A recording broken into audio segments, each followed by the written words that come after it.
سے پہلے نظر ڈالتے ہیں اب تک کی بلیٹن۔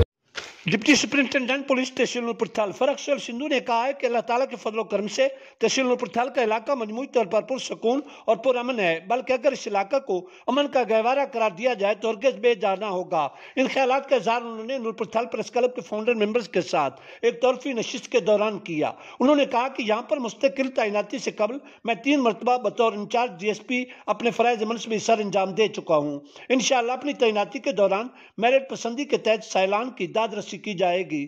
ڈپٹی سپرنٹینڈنٹ پولیس نے کہا کہ قانون شکن اور کرائم پیشہ افراد کے خلاف سخت قانونی کارروائی کی جائے گی۔ فرخ سندھو نے کہا کہ تحصیل بھر میں پولیس گشت کو مزید مؤثر بنا دیا گیا ہے۔ انہوں نے کہا کہ شریف شہریوں کی عزت افزائی کی جائے گی اور کرائم پیشہ افراد کے ساتھ ہرگز کسی قسم کی کوئی رو رعایت نہیں برتی جائے گی۔ فرخ سندھو نے کہا کہ معاشرتی اصلاح و فلاح کے لیے میڈیا کا کردار کلیدی اہمیت کا حامل ہوتا ہے۔ اس موقع پر صحافیوں کے وفد نے ڈپٹی سپرنٹینڈنٹ پولیس کو سماجی بہبود کے لیے اپنے بھرپور تعاون کی یقین دہانی کرائی۔